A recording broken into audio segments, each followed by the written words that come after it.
telling that you did not participate and you cannot drink pond and then river and then canal water. So you have to wait. You have to wait for the rainy season. So till now, this bird do not drink pond, river, canal water. This bird looking against the sky and waiting for the rainfall. Okay, so this means that from the very beginning, from the creation of Manipur, from the story of the creation of Manipur, we make sure in every development, in every activities, nobody's left out. So nobody's left out, meaning like there is no classification of gender, there is no classification of class, there is no classification of ethnic differences.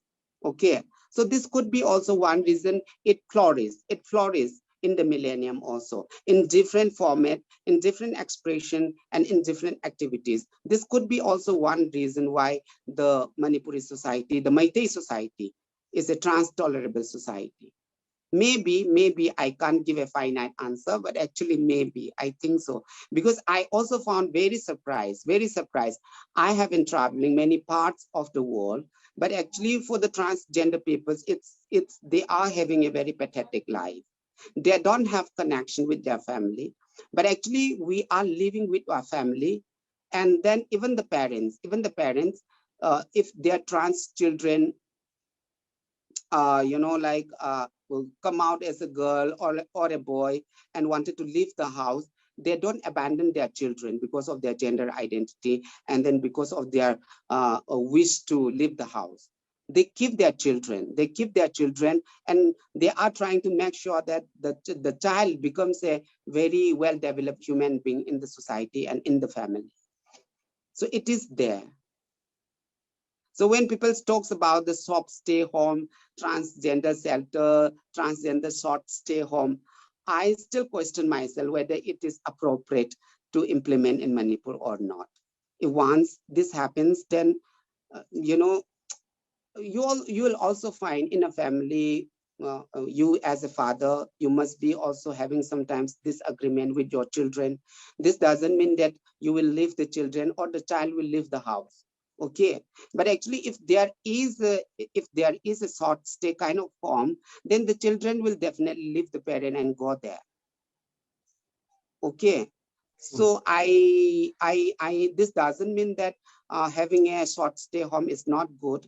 It is good, but actually we also need to know the ground realities of the society that the transgender peoples are living with. I think it's outstanding actually. Manipuri society, can be we can set an example from this particular society for the rest to follow. Basically, that how if the society wants, anything is possible. It's up to the perspective of the society, how society perceives different sections of the society, and creating a more equal society. I'm not saying that it's a perfect society. There is no room for improvement there. I know that they have their own problem, but when we compare Manipuri society, particularly with the transgender issue, I think it is far better, and the rest of the our country can learn a lot from this particular society as far as creating a more inclusive society and respecting diversity is concerned. That means I personally I told Shanta Khurai ma'am that I'm really interested to do a research on this particular area to find out the actual reason, that what is the root causes, or there may be more than one causes which made this particular society so inclusive as far as gender is concerned and other diversities are concerned she was talking about. So there can be a very interesting research problem is waiting to be unearthed, right? So that's really nice. Another very interesting thing that I would like you to highlight, because I've just read in the social media about your recent in this activism, your recent endeavor about questioning this particular law that is related with by which I think transgender people are not allowed to give blood to other people. and your entire this activism towards that. I'd like you to share some thoughts on that, so that our audience are aware about your outstanding effort in towards this. Yeah, it is very sad. It is very sad. Even the system is not on our side. Okay, because like many people's aware of this. Like transgender peoples have aware of this, that we cannot donate blood. Transgender people cannot donate blood, but no one has the guts to raise question against permanent prohibition of donating blood by the transgender peoples and the sex worker. But I did file a petition at the Supreme Court. Why? Because it's very important for us. For example, if somebody, my peoples who are around me, or my dearest person get very sick and then require blood, and then I, as a responsible person, to help that person is not getting is not getting the opportunity to donate blood, then what is the point of my existence as a human being? And if the Ministry of Family Health and Family Welfare and Ministry of Health and Family Welfare, like if they wanted to make sure that people do not get HIV through blood transfusion, then they should do a blood screening for all the blood donors. They should not individualize, or they should not target to a group of people, to a group of community having different gender identity and different aspiration. So this is a kind of structural discrimination that is rooted in the system also. When we talk about equality, when we talk about equity, then there should not be such prohibition. There should not be such prohibition that's imposing over the transgender community. So it's very sad that even the system is oppressing the transgender community one or the other way. Like there is Act Transgender Rule 2020, and when you go through this rule, you'll find nothing. You'll find nothing. This is for the namesake only. Okay, so it's like giving you a piecemeal democracy out of pithiness. But actually, as a citizen of India, don't you think that we also, transgender people also should get equal opportunity, financial equity, equity in all the opportunity, equity in all the setup, both private and government setup? But actually, why we are not able to get the equal opportunity? Because the system is there, and the system is not supporting the community who are beyond the binary concept and the binary belief. So this permanent prohibition of blood donation by the transgender peoples is a very visible example of how there is structural discrimination towards the transgender peoples. Yeah, see, whenever generally, anywhere, anybody wants to give blood, all this testing are done. Without that, a person cannot get blood, right? This HIV testing and all this hepatitis B and all this testing are done. Then only the blood is taken, isn't it? So it's very weird. I don't know what is the logic behind that. I may be ignorant towards that logic, but it's very weird to paint the entire community that you are not eligible to give blood. You test the blood ultimately. If you find that blood is not suitable enough to be given to a particular person, don't let that person, that is a personal problem, no? That individual's issue. Is having any health issue, that's why he's not eligible to give the blood. But painting the entire community as not eligible to give blood, I don't know how scientifically they have come to this conclusion. Right, that's why it's very rightly said. It sounds like a structural kind of a discrimination that is happening, and because comparatively they are voiceless, because they don't have the mouthpiece or big celebrity to support them. Most of us, I'm sure in the this group, why I raised this issue, because most of us are unaware about this. Many of us may not even know that this thing is happening, that this particular category, this particular structural discrimination is going on. So that's why I thought that no, it's high time we should all start speaking on this. More of the representative from the community should come out and speak. Now, when we have heard Shanta Khurai ma'am, all of us should feel that we are representative of the community now. Now we should take this story outside. Now I am a representative, Hia ma'am, Kugatoli ma'am, and all of us who have participated this in this particular talk, we have a responsibility in our shoulder that we have to take this story forward. Now we all are representative of this particular cause. Then only I think we can proceed towards what Manipuri society has successfully to some extent achieved, a more inclusive society will not look like a romantic dream any longer. I think we can, to some extent, step by step, we can achieve that, right? And that's the, I think, need of the hour today.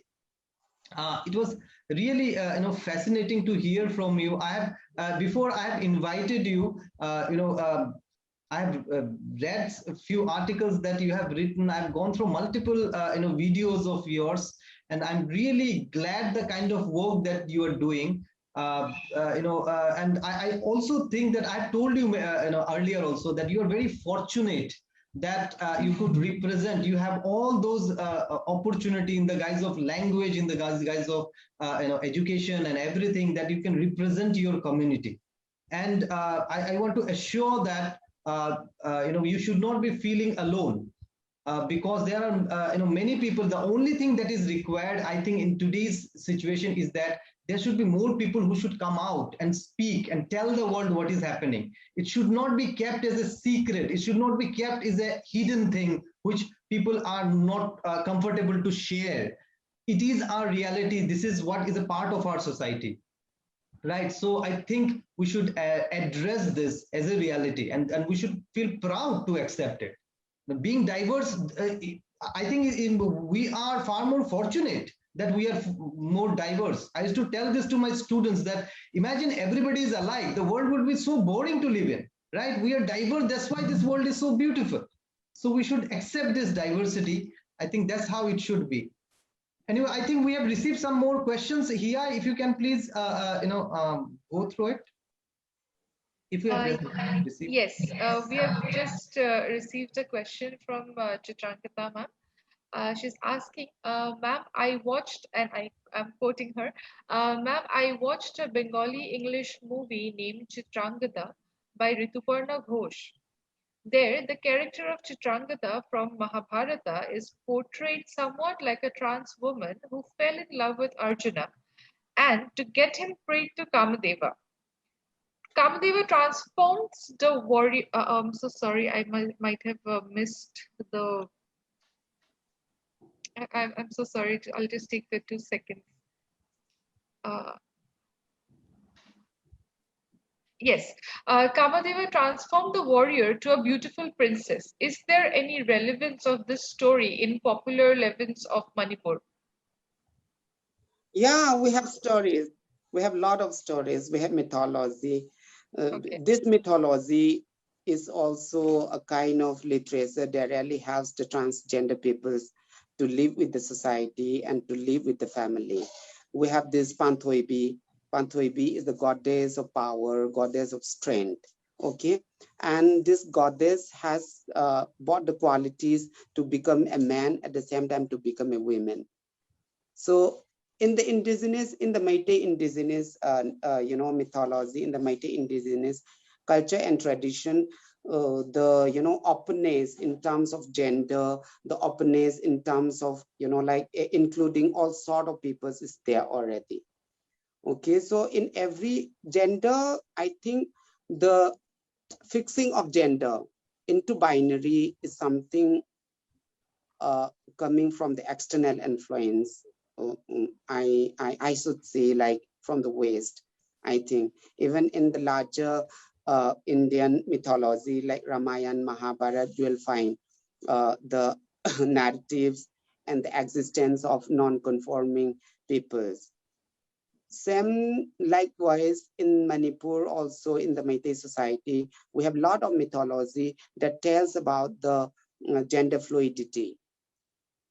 So like even in Mizoram also, even in Mizoram before the coming in of British, there were peoples who were male assigned at birth, but actually expressed as women. And these peoples, and they were called Tuai. And there were also women. There were also female. There were also people assigned female at birth, but identify as men. They are called Patil. These peoples, before the coming in of the British, these peoples were like the message carrier from village to village. They carry message. But actually, after British come, one superintendent from the British, he circulated a notice telling that these peoples cannot travel anymore, and men should act like men, behave like men, women should live like women only. So that was also a big reason why these peoples disappeared. Okay, so in every stories, in every society, I did not know about Nagaland, I do not know about Arunachal Pradesh, but actually Mizoram and Meitei society, this is the reality. But we have lost a lot of narratives, a lot of historical narratives due to the layers of colonization. There is a lot of influence coming from the external and cultural imperialism, and then forced assimilation, and we have experienced this. This could be also one of the reasons that we have lost the belief of inclusive society, which was once a very integral part of the social development in the northeast region of India. Okay, thank you so much, ma'am. We have another question from one of our students, student Chandan, and I quote, it was a pleasure to hear you, ma'am. My question for you is that in the academic level only, when we are in the university level or in graduation level, we are able to learn and study about gender, and only when we take special papers on gender. But how will it be possible to bring gender education and also on transgender studies to the primary level of education, that is in schools, and that too in a way that is not biased to any sex or gender? And another extension to that question is also, in what way do you want to see such studies flourishing and spreading in a traditional based education system? Yeah, this is very important, and I really appreciate this question because right now I'm working for the inclusion of sexuality and gender in the primary level. I have been advocating with the NCRT to include a chapter on sexuality and gender. Not only me, with my team, and then it's progressing now. And in the near future, I think definitely there will be some stories about unconventional gender and sexuality papers in the primary textbook. And for me, I think if we wanted to include transgender study in the university level or in the higher education level, in every university, there need to have a transgender cell, transgender study cell, or queer study cell, which a community person, well-learned community person, well-experienced community person should chair that cell. Otherwise, it will be difficult to bring up this transgender study in the higher educational level. Because there were times where people's academics, I don't think people will feel offended for this. I have experienced a lot of academics approach me. They will do their research for their certificate like 2-3 months, but actually my life is not, and is not a kind of trajectory which is taking place only in 2-3 months. It's a very long stories, and then you cannot cover the entire stories in 2-3 months, and you cannot take interview over telephone. You need to you need to, you need to immerse yourself in the community's world, in the community's culture, in the community society, and you have to position yourself in a very critical, manner. Otherwise, you will be coming with your ready-made thought, and then you will be coming with your ready-made methodology. Then you will try to impose that to the community, and you'll fail to receive a good response from the community. Even you are getting a response that will be kind of superficial. Okay, because you already know the answer. You already know the answer because it's something which was already said and coming to meet the peoples. This is my experience, and I think, yeah, people also need to understand, especially academics. Santa Khurai, ma'am, it's actually very interesting to learn, so many new things from you.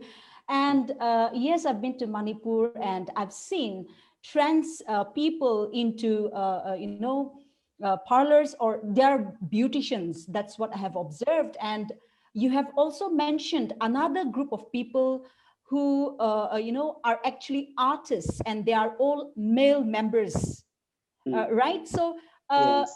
are they also trans people, or can you please clarify, by Yeah. discussing about them a little bit for us? Yeah, it's very interesting. There is, disagreement between this group of peoples, and now these peoples who perform female in this play, few of them come out as a transgender peoples. But these peoples, when we were together, we have similar aspiration, we have similar identity. I mean, like similar thought, and then we have similar stories. Okay, they also like men. They wanted to be in relationship with a cisgender man. We also we are attracted towards cisgender men. The story is same, but actually there is control in this play, in this organization that's running this play. Okay, and this organization, these are all men-led organization, and they are controlling this effeminate men who are performing female in the play. Okay, and then they are taught what to do, what not to do. They are told not to keep long hair. If they wanted to keep long hair, then they have to, close the hair and then put a cap or a hat while going out in public. Okay, and then there were times when these peoples came out in media, they said that we are not transgender peoples.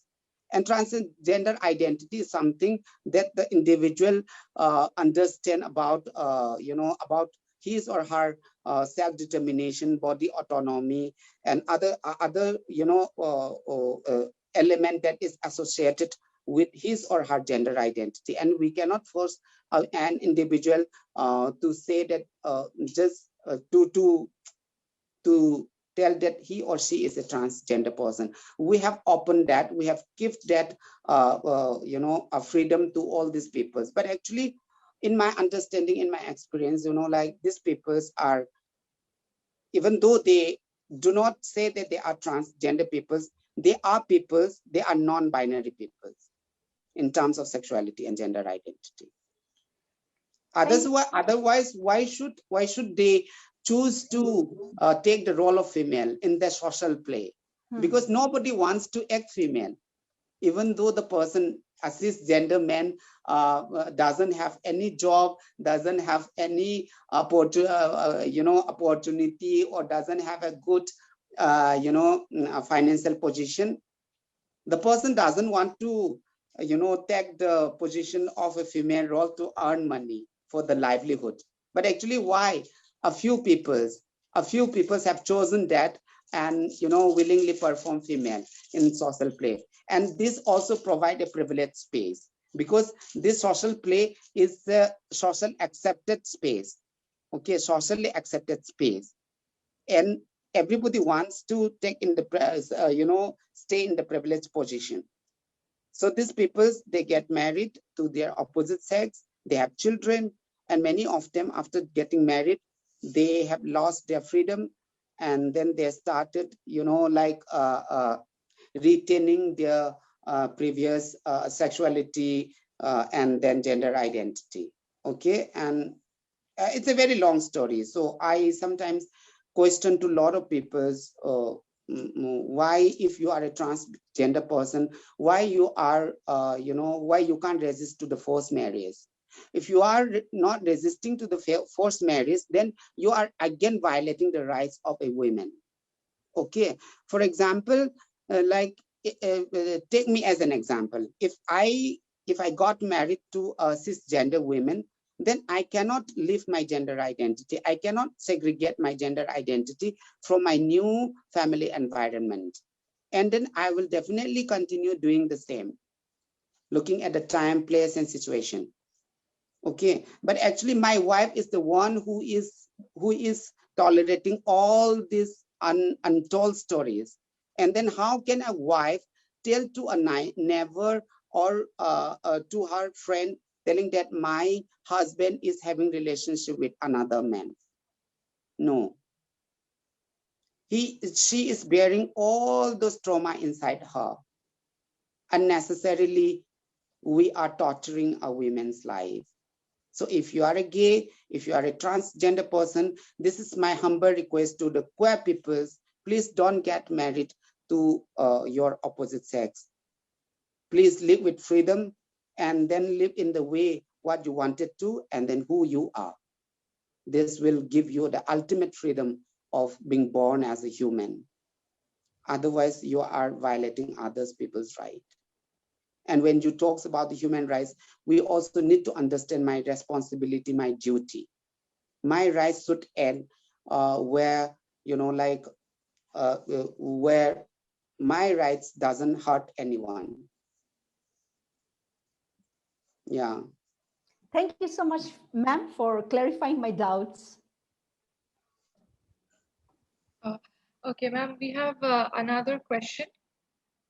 Okay, yeah. So, what are the common similarities that we find between Hijra and trans women in the society? And is there any misconception that people hold that Hijra and trans women are the same? It's kind of a very controversial question, but actually Hijra is a cultural identity. They are abide by a culture.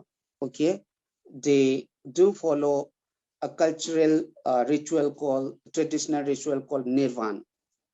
If you wanted to become a Hijra, then you have to castrate. You have to follow castration. You have to, this. You can't just go and castrate, but actually you have to follow certain ritual. Okay, then you have to live under a guru. Then you will be called Sela. So there is this feudal system, and it's a very organized culture.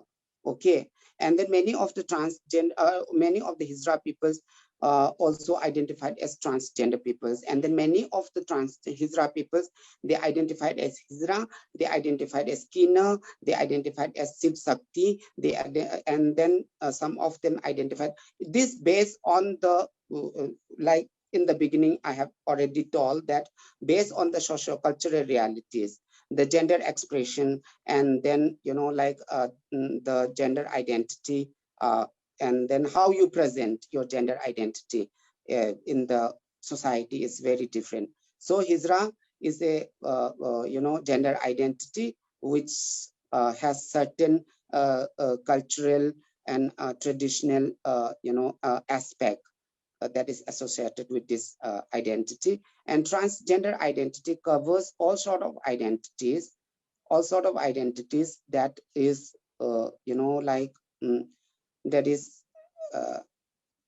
is for the peoples who has conflict with their sex assigned at birth and their gender expression. Like a man wanted to become a woman, and a girl wanted to become a man. So this is the very short explanation which I can present here. So, ma'am, we have another question for you. No, it's okay.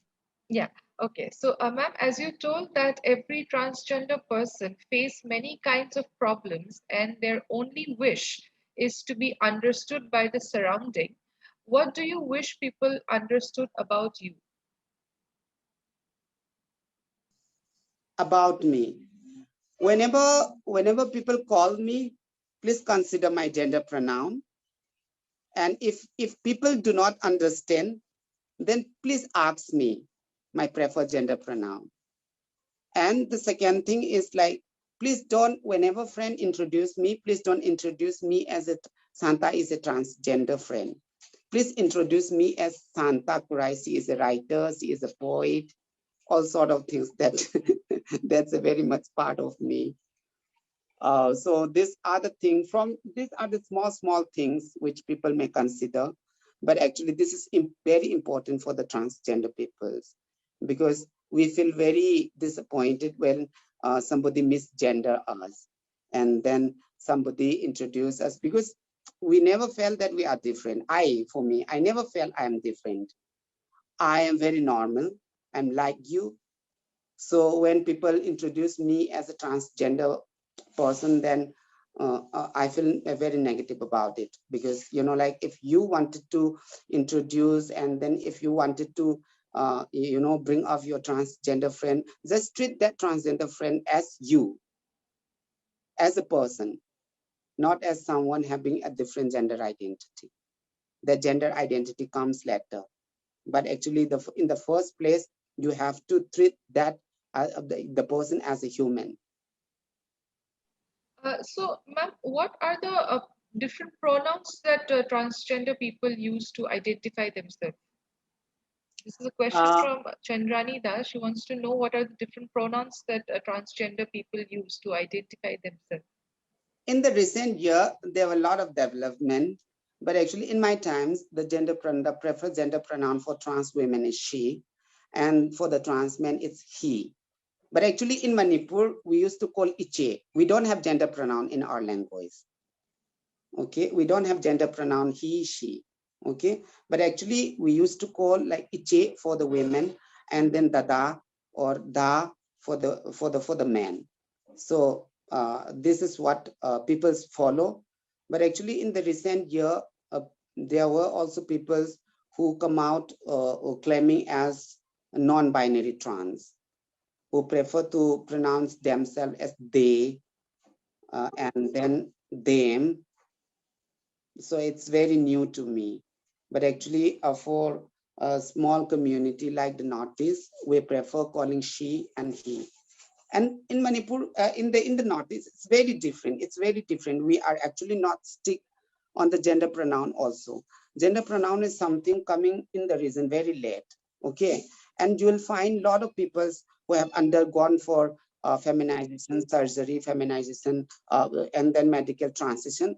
But actually these people do not have any issues when people call them dada, meaning brother. But actually in the West, like misgendering is a very big issue. If you misgender a person, then you can be lodged under, under legal kind of things. Okay, but actually in a small place like Manipur, gender pronoun is not a big thing, except for a person like me who is very much strict on my gender pronoun. Ma'am, I wanted to ask a question. I wanted to know about the struggle that an individual goes through while accepting their gender identity, when they find out that they do not belong to the binary. So what is this?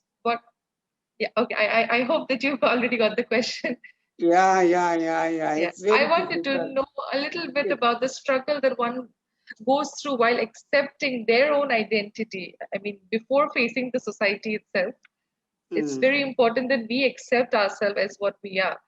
So, what are the different struggles that you went through, or you know of someone that might have gone through? I will share my experience. I cannot tell a good number of stories here. I cannot bring in all the stories because people have different temperaments, people have different courage. Okay, but for me, there were times where I even did not wanted to sit in front of a mirror. I did not wanted to see myself reflected in the mirror, because I did not want those body here growing up and then my cheekbone becoming larger and developing masculine features. Okay, So that was my gender dysphoria phase in my life. And then it was very difficult to deal with. There were nobody around me who'd, willing to listen to my stories and then to my pain. So I was the only person who was trying to, deal all those difficulties myself. Okay. And then when I started, actually, I was a person who entered my puberty in a very fear position. I was psychologically fear when I enter my puberty because of all those changes in my body. And then when I started attracting to boys, when I told these stories to my girlfriend, they did not understand because it was very something new to them. And that time, what belief was only two gender, men, women, and I was very different. And then I was like an alien in the like in the view of the peoples. So it was very difficult. But actually now people have understood and people have expanded the concept of gender, and then it's very easy for many of the people to accept their body and gender identity. But in my time, it was very difficult because you will find a very few people, countable number of people who came out openly as girls or as a boy. Okay, both trans men and women. Yeah. Thank you so much, ma'am. We have another question from.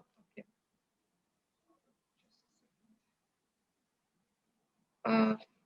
From Moitri wants to know if the law protects the transgender people. Yeah. I'm a very inclusive person. I always thought about inclusive, and then my work is all based on the inclusivity. So, like if the government, if the Constitution of India is talking about rights to equality, then what is the need of introducing a separate law for transgender peoples? If they know that transgender peoples are facing discrimination, exclusion, then they can, amend the law or include transgender person in the law, existing law. Even when talking about the transgender marriage, then why should we need to, like make noise around this topic? They can include transgender marriage in the existing marriage law. Why they are separating? This is othering people. Like I have said, the structural discrimination. If you're othering people, then there is higher chances of getting into much higher level of discrimination. For example, if I am able to open a school for transgender people, all the parents and the people and the common people's laymen, they will point at school and telling them, oh, this is a transgender schools. Okay. So, and then when people talk about transgender, what comes to their mind at the first place is transgender. They question about transsexual morality. Okay. And then our identity is coined with all sort of nasty activity and the naive character. Okay, so this is something which I think we really need to bring up, because like if you are separating peoples through law, meaning like you are othering that peoples, and you cannot talk about inclusivity, you cannot talk about diversity, integrity, equality.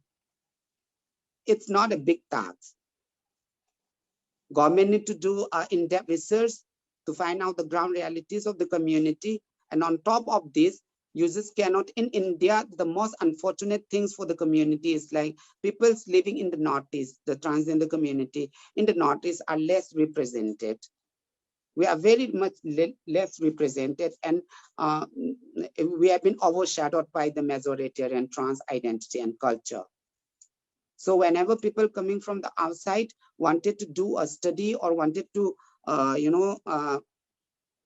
know more about the India transgender stories, then they will just pick up those majoritarian and visible transgender peoples.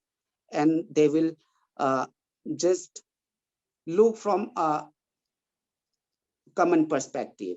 But actually, this is not true. That's why my political stance for my gender identity is not transgender identity only, but actually my indigenous identity is also very important. My indigeneity is also equally important with my gender identity, because I brought up in this soil, and then my immediate environment is very much different from the mainland India.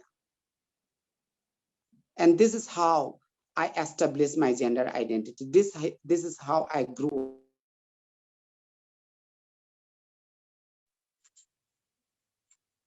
Ma'am, we have another very interesting question. From the field of cinema, what is the level of representation of transgender in the Manipuri cinema industry at the level of stories told through Manipuri movies? A lot of misrepresentation.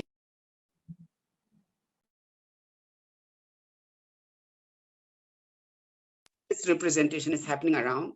Like we have also submitted a kind of memorandum to this film company in Manipur, because many of the time the cisgender peoples took the roles of transgender, and then the way they are projecting transgender peoples is very discriminatory.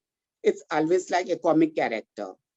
Okay, so like a visual medium is something which people like the most, and then it's a medium where there is a lot of demand, and then it can convey a lot of messages, and even for the literate and illiterate peoples both.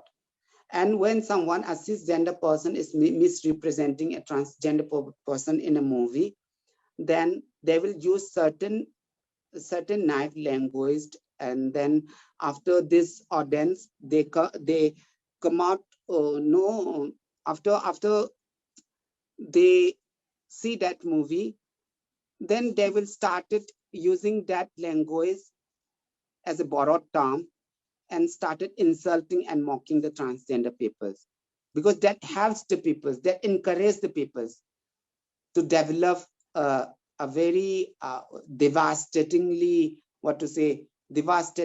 assumption narratives over the transgender peoples in identity. So a lot of misrepresentation is there, but actually in the recent year, few trans girls have taken the main role in 1-2 movie, but actually the story was not very real. It was coming from a cishet writer. So it fails to tell the real stories of the transgender people. Ma'am, we'll take one last question, if that's okay. Yes. Yeah. So just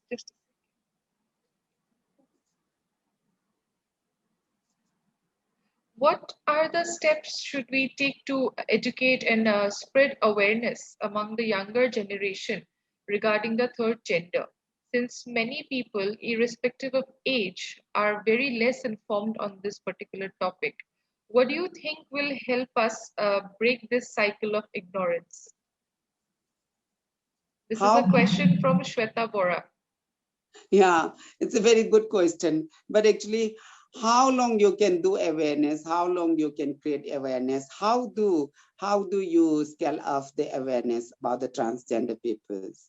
If you do this awareness, taking transgender as a subject, then that would also a problem that will make more difficult for the people to understand. The important thing is like you treat the transgender person as a human, as a friend, as a part of your family member.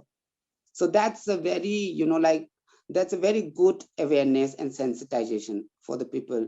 And then when you meet someone, then tell your friends about transgender. You can start from now, from this moment. When you go out from this platform, you can tell other people that we have interacted with transgender person from Manipur, and she tell this. And then, there are also a lot of people who are not able to tell their stories. And you can also tell about their stories to other peoples. So like you will be applying for a funds to create transgender awareness in the public. But actually, my question is like, how far that will be effective? For example, Domestic Violence Act. There is schemes in the from the National National Legal Services Authority. But and then there has been a mass awareness program in every nook and corner of the country. But the violence faced by the women has been increasing remarkably. Why? There is a loophole. You need to understand women first. You need to understand women. You don't need to understand the challenges of women. You need to treat the women as a human first. This can be start from individual level and then can spread to family, then neighbors. So I think this is the best practice. This will be the best practice in the near future. But at the same time, we can also like encourage the community peoples to write their stories in order to able to like encourage community writers, and then in order to enable to bring out more stories from the community, which can be used as a tools of advocacy, which can be disseminated in the larger population, and then people can read. So when the community write their own story, it's very easy to reflect everything, the inner pen, the real story, because like when an interview comes and asks me question, there are certain times where I was not able to tell the real stories. We also have this hidden truth, which basically associate with our body, and we also have certain reservation on that section. Okay, so I think this is very important. Okay, I think we can wrap up our session now. Thank you so much, ma'am. Thank you for giving us your time, valuable time, and it was truly an enlightening experience, enriching experience, and to know so much about the transgender identity.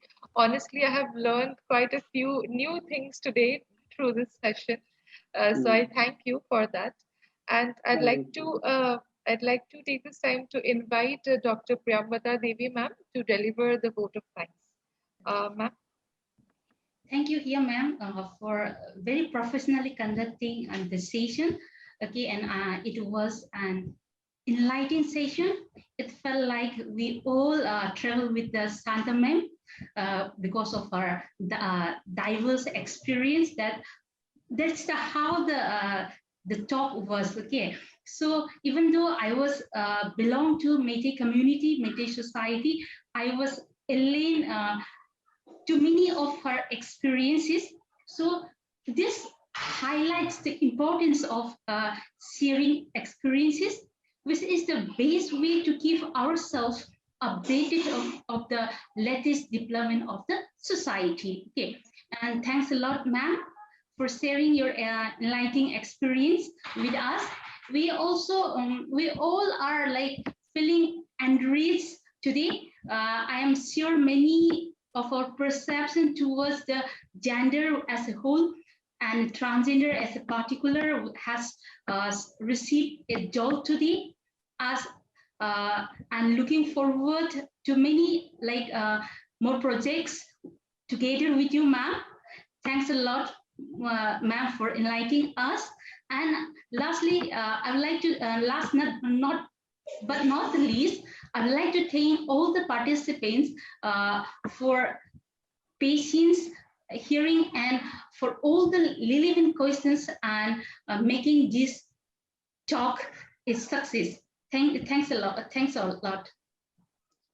Thank you so much. Thank you so much, ma'am. Thank you so much for inviting me. But actually, I believe like I did not present well today because I was busy on some other work. Sorry for that. No, ma'am. I mean, we got to learn a lot from this session, truly. Yeah, thank you so much, ma'am. We learned a lot from you. We learned a lot. And we will look forward, to your cooperation, and we will look forward again Yeah, we to can continue many this. more experiences in the days to Yeah. come. We can Actually, continue this discussion. Just my first book is coming out. It's a collection of my memos. Oh, This great. is called Yellow Sparrow. So when you read this book, you'll be able to understand the struggle, the challenges, and the social realities that I grew up. And then it will also help you to take down to my memory lane. And it's like something. My writing is always connect with nature. I love nature because, you know, like nature is genderless. Nature has no gender. That's the beauty. And, you know, like when we talk about diversity, what I always believe is like the most beautiful part of the human culture is the diversity. As somebody have said, rightly said that the diversity, the different thing, the different color, when it comes together, when it joins together, it gives you a hue of that, you know, like, so yeah, it was really. thank you, ma'am, for giving us this opportunity to learn from you. Thank you. Thank you, Okay. everybody. Thank you, all the participants Bye and bye. my Good colleagues and night. everyone. Good night, Good night. everybody. Good night, everyone.